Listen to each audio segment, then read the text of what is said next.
Hello, everyone. Welcome to season 2, episode 18 of my LinkedIn live series. I'm joined today by Leo Prada, all the way from Argentina.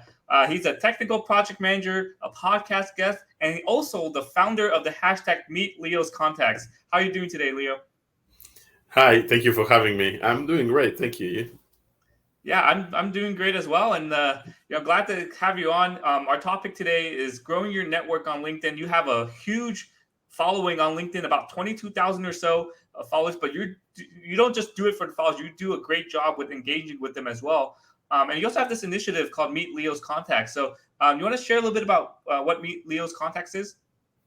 Yeah, and this is something that I had the idea. I have a lot of ideas before going to bed. When I put down the phone and I say, "Well, that's a good idea." I'm not gonna pick the phone up again to write it down, but this one I did because Yeah. I thought this one is good. So I figured this is a good way for me to enhance my network and help others network with each other. So because sometimes I hear someone needs, I don't know, a web developer, and I say, "Oh, I know someone, I can put you in contact," and then I figure this could be a good way for people to introduce themselves with a short video and tell the rest of the people in my network what they do and how they can help each other out. And the cool thing is that now I see that the videos are not seen by my first degree connections, but people I don't know. So it's going somewhere else. So it's awesome. Yeah, that's the beauty of LinkedIn, right? Because when Mhm. you post something, it's not just your network that sees it, but your network's network sees it as Yeah, well. And I mean, we're both of us, right? Both of us are on LinkedIn to help others, right? We're not trying to, gain, 100,000 followers or something. We're just here because we have a network, we have experiences, we have knowledge that we want to share with others. And I also owe you a video, so I need to get back there on you go. do my Meet Leo's Contacts video as well. So before we get into our topic, do you want to introduce yourself, Leo? Yeah, so I'm a technical project manager in the software industry. I worked 15 years in a construction company, and when I was laid off about 6 years ago, I had a pivoting moment in life. I had the severance pay, and I had to decide what to do. So I did a bootcamp training for web development, and that led me to the next job, and that went to the next one. Everything connected, and it got me to here where right now I'm actually looking for a job as a technical project manager Mm. because of the layoffs in the states, because I work for the states. But Ah. uh, usually I work with software companies, and I'm working on the agile projects, so it's fun. And I love the way I see it is my previous life. Like I said, I worked 15 years in a construction company. That part of my life prepared me to being a project manager, what I love to do. Because it was a job where I was in contact with everyone within the company, and that's what you do as a project manager. In my picture on LinkedIn above, I have a phrase that says the P in project management is more people management, Mhm. because you have to interact with your team, you have to interact with the customer, and your bosses in the company. Everybody is you're connected with everyone, and that's what I like about that role. Yeah, yeah. So I come from a project management, or I have a project management job as well, and I started as an engineer, right? As my education and why I started my career. And what I like to tell people, the difference between an engineer and a project manager is, as an engineer, you solve a problem just from one perspective. Oh, how do I solve this technical problem? But as a project manager, you're trying to solve the problem, but you have to look at it from 8 or 10 different ways. How much is it going to cost? How long is it going to take? Who do I need? And then you're talking to all these different people. So you have engineers, you have your finance people, you have your scheduler people. Then you got to talk to your management, you got to talk to customers. But then everyone you talk to, they speak a different language. So if I talk to an engineer, I can go very specific on how they're going to fix it, what the issue is. But if I talk to management or the customer, I have to be like one sentence summary about what's wrong and what Of I'm going to do course, about it. yeah, So that was you the have to biggest challenge. be a translator in a way Yeah, between those two languages, and or different languages, yeah. And yeah, that was the the thing is biggest. that when you're doing stuff, you are, maybe like you said, you're thinking about the solution. And this is something I saw in the construction company a lot. The engineer is thinking about something, and he says this is the best way to do it, But then you go to the construction site and they say, we can put in the crane to pick up the pipes or whatever. So Mhm. it's something that project management has to, although they say that a project manager should be agnostic to whatever he's controlling or she, and you should be able to manage any type of projects. I think you have to know the business that you're working with, because Mhm. you have these little nuances, and you have to know if this engineer is doing this, how is that going to impact on the rest of the team or the customer, or yeah. Yeah, exactly. And it's what I like to say as well. As an engineer, you pull information from one bucket, but as a project manager, you have 8 or 10 different buckets to pull from your head. So you have to be able to Yeah, pull information very quickly, take all that information, and then translate it to whoever you need to talk to. So it took me a while to get used to that, but it's just a different way of thinking, and it was that was my biggest challenge. right, you had to do the change The in multiple your head. hats, right? Yeah, but I think it's enriching in a way, because uh especially, like, I had the good luck of having coworkers who love to teach. Hmm. So something I don't know, then I would ask them, how does this work, and they would explain it to me. So it's all the it's a gain for me as well, because I have the knowledge they shared with me. So Yeah, yeah, exactly. So awesome. having a good team to support you definitely helps. So Hmm. yeah, so now let's get started on our main topic here: growing your network on LinkedIn. But a lot of people see us. I have 10,000 something followers. You have 22,000 followers. We didn't do that overnight, right? We all started somewhere. So Leo, do you mind sharing? How did your LinkedIn journey start, and how did you get to where you are today? Yeah, back in 2008, I opened up Facebook and LinkedIn. I didn't know what they were, but I said, okay, everybody's talking about this. I'm going to open a Facebook profile, and I'll open up a LinkedIn profile. In LinkedIn, I put my picture and I put my basic information, and I think it stayed like that for 4 years or something, because back then in 2008, it was nothing more than a compilation of people's resumes, and then that Mhm. was about it.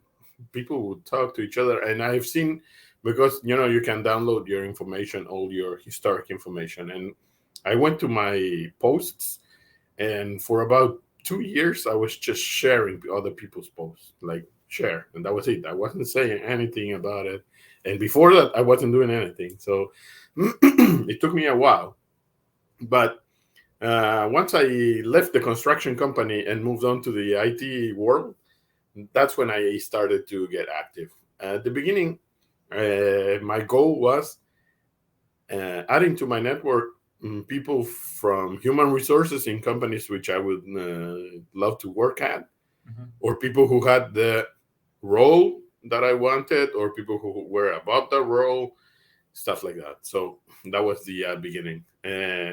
And then when I got a job, I came to a company which it was a really small company, about 10 people. And when they offered me the job, I looked it up in Google and I couldn't find the website. So I said, this is kind of fishy. They don't even have a website. But actually, it was something else. The company was working in a very specific niche within the telecommunications industry, and they actually didn't need much advertisement. Uh, but one of my roles, I was working as a project manager, but one of my roles, which my boss asked me if I could help out, it was with positioning the company. So then, at that point, and that was from like 4 years ago, I started adding people within that industry, on the telecommunications industry. And in the meantime, I started watching videos like Gary V, where we all begin. We watch the videos, what other people do, and see how they do it. And so I started making my own videos talking about the the IVRs, which is what we did within the telecommunications industry. And then in my following companies, it was the same. I continued adding people who I thought I could bring some value to their network, or vice versa, or one way and the other. depending on who. But and that's how I. But I didn't have a goal. Like I want to have. Actually, now I when I think about it, now I have like 23,000, Mm. and the 30,000 limit that LinkedIn has, it's kind of lurking, and Yeah. oh, okay, we have to think about. So Yes. yeah, like I said, it's not something that happens overnight. You actually LinkedIn punishes you if you start clicking away. So Yeah, so it sounds like you were very targeted with your networking, right? You targeted people in your industries, targeted people in positions that you want to get to, and I think that's, I think a lot of people are scared about networking, right? It's a scary term, and they don't know who to connect with. So my advice to people is connect with the people who are in the positions you want, right? So whether it's a different industry, whether it's a promotion or a step up, just connect with those people and ask them for informational interviews and just learn about how they got to their positions that they got into. yeah, and that can be very helpful because about 4 months ago I was looking for a job, uh, and I found out about a job opening because someone posted on his LinkedIn, "I'm looking for this and this for my team." And then I went to the website for that company, and the job opening was not listed. And then I went to LinkedIn Jobs, and it was not listed at all. So if we hadn't been connected, I wouldn't even hear about the opportunity. So Yeah. Oh, that's great. Right. So mhm. this is why I like what your Meet Leo's contacts. That's why it's so effective, right? Because people can share what they're looking for, what they need help with, and because you have such a large network, and we talk about this, even the second degree connection, see it, you're bound to find someone who can fill your position or who can have a position open that you can fill as well. So that's why I really admire what you do with the Meet Leo's contacts, and it's grown quite a bit. When did you start doing that? The Meet Leo's contacts. It was about October last year. So 8 months, 10 months. I don't know the calculations, but How yeah, many? How many do you have now? How many videos do you have now? 70 something. Yeah, but you know what's interesting? Like I said, right now I'm looking for a job, and someone contacted me, and he said, "Hey, I heard you're looking for a job. I found this," and I look at his profile, and it's a third degree connection. So Oh, and that was for me. That was wow. This is that's awesome. crazy. Yeah. Yeah. So, do you have anything else to add here? About why networking is important, right? You're saying, we shared examples about finding jobs or finding people to fill in your positions. We talked about informational interviews, connecting with people. Do you have any other things you want to share about why networking is important? For me, it's great. I'm not.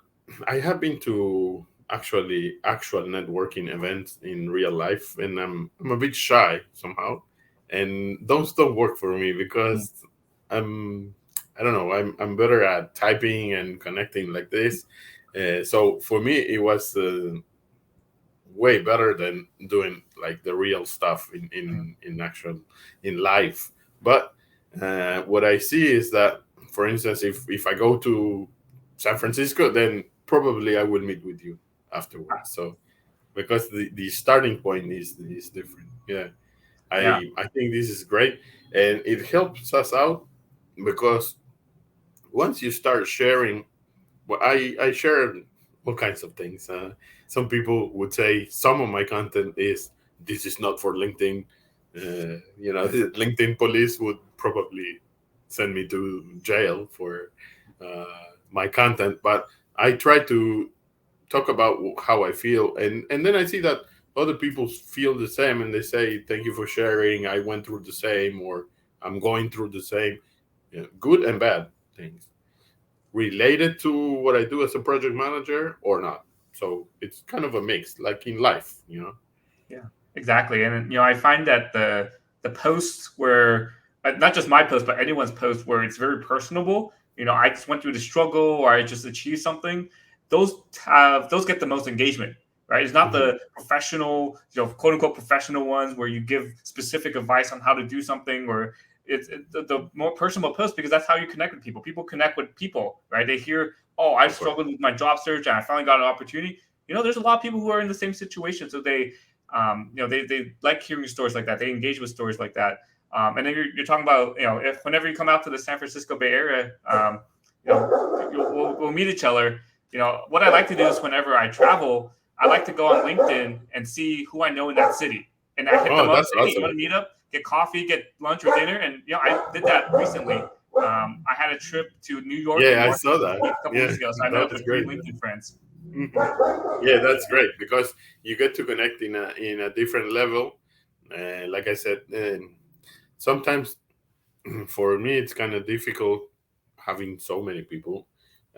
Some of them I'm in direct contact almost constantly, and some of them they just kind of fade away. And I'm guessing it's not only for me like that. So this is a good strategy when you go somewhere and see who's there and meet and talk about stuff in real life. It's awesome. Yeah. Yeah, it's like you've connected with them virtually over the past few years, but once you meet in person, it just makes that connection so much stronger. And I mean, unfortunately, you have to prioritize, right? I probably have like 300 plus people in New York that I'm connected with, but I have to prioritize who has been engaging with me the most, who do I support a lot, and you just have to prioritize Mhm. that way. Of course. Yeah. Yeah. That's something you have to do. So let's move on to our next topic here. You want to share a little bit more, Leo, about how you built such a large network, right? It's not just you just randomly adding people, but you're very strategic about it. So you want to share a little bit Well, more about how you built such a large network of 22 or yeah. 23,000 followers? I think at the beginning I wasn't that strategic because I was just trying to figure out what is going on. Uh, like I said, I think the first year in LinkedIn I had one connection, so she's still there in my list, and we don't talk. But yeah, at the beginning I wasn't that strategic, because I wasn't sure what to do. So I said, okay, let's add, like I said, human resources people and stuff like that. And then later on, I started shaping that. So, for instance, I follow you and I see some of the people you interact with have something interesting for me, then I will add them. Or, or I see someone who may be a good candidate for Mid Leo's contacts, then I will talk to them and see if they want to join. Usually, if I see that someone who, I don't know, there's one guy, Julian, he's from Australia, and he teaches people how to be in front of the camera. He's been filming videos for National Geographic for like 25 years, and now she's helping others. And I thought that's a good thing because he's helping people like come out. I know how difficult it is to Yeah, record the videos because you in the beginning I would record the videos and I would look at it and I would say, "This is so stupid," and I sound awful, and the things that we all think on our head. And then I figured out, who cares? That's the exactly. Yeah, I like it. So yeah. Yeah, I think with you see our networks, you're like, oh, it just takes time. We've been on LinkedIn for many years, right? So it's just one person at a time, one connection at a time. And what I like to do is with my content, whoever likes or engages or comments on my post, and we're not connected, I send them a connection request because Mhm. obviously they like it or it's good enough for them that they react to it or they engage with it. So I send them a connection request. So that's how I build up my connection. I'm not randomly adding people. There's certain posts from I see on my newsfeed from a second degree connections. If I really like their post, then I send them connection requests. Hey, I just like your content. I just want to follow you as well. And so it's just it's not really a competition on who can get the most followers, but just over time, you just connect with people who are like minded, who have similar interests with you, who you maybe are inspired by as well. Yeah, I think that's the key point.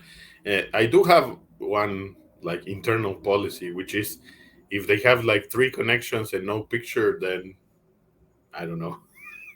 I think about it twice. Yeah, Depends. I get some of those as well. It feels like it's Because you have to start somewhere, but some of them, it has like a, I don't know, a name that sounds like from a one region of the world, but then it says that they're somewhere else, and if it looks fishy to me, then I yeah. don't accept it.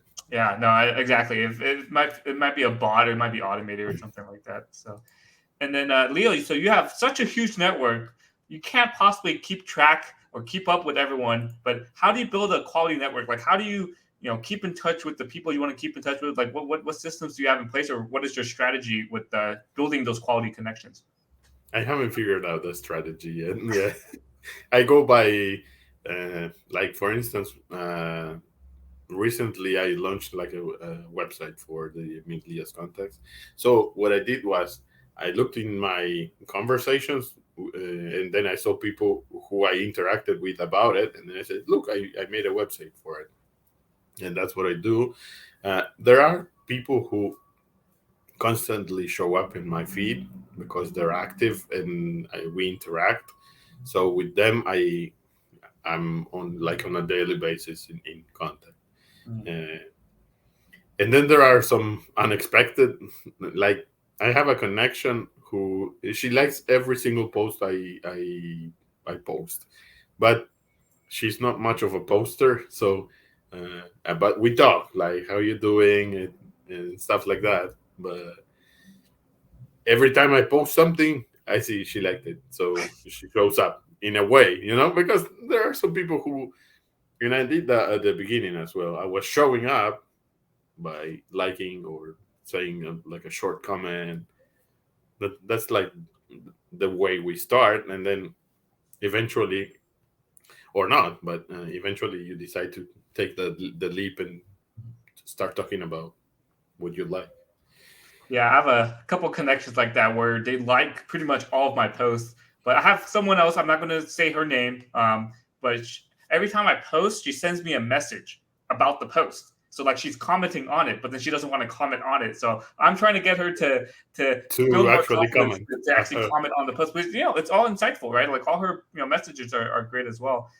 What I do is, and then this should be a much easier way of doing this, but I manually keep track of who likes and comments on each of my posts, and I have Mhm. it all in Excel, and then I can do like metrics and analysis on it, so I can see who engages the most on my post, and and how frequent they have, right? So if someone who comments quite a bit on my post, but they haven't like engaged on me in a while, then I can say, hey, I send a message, hey Leo, how have you been? Right? I haven't heard from you in a while. That's just my Yeah. way of keeping track with people. And then what I do as well is, like, um, for those who engage the most on my posts, I look at their LinkedIn profile so I can find what location they're at, and then whenever I travel, hey, just because you've been supporting my content this whole year, or over the past couple of years, I want to meet you in person whenever I have the opportunity. So that's how I keep track of my quality That's network. that's good. Yeah. I would probably need to do something like that. I'll figure something out. There must be a faster way because it's a manual process. So we're near the end of our live stream here. Leo, thank you so much for sharing your LinkedIn journey. Meet Leo's contacts, how you built such a quality network. We talked a little bit about project management as well. This is Leo's LinkedIn profile, linkedin.com/in/Leonardo Prada, but he goes by Leo by short. So, Leo, I just want to give you the last couple minutes here to make your plug. What do you need help with? How can you help others, or anything else you want to share? Yeah, actually, I like I said, I am doing this Midlias contacts because I love what comes out of it. Right now, I'm looking for a job, and that's something like temporary because I'm sure I'll find a job soon. Uh, what I love the most is when I get to combine those two because I actually like doing project management. Before, when I worked in a construction company, I didn't like my job, and I know what that's like.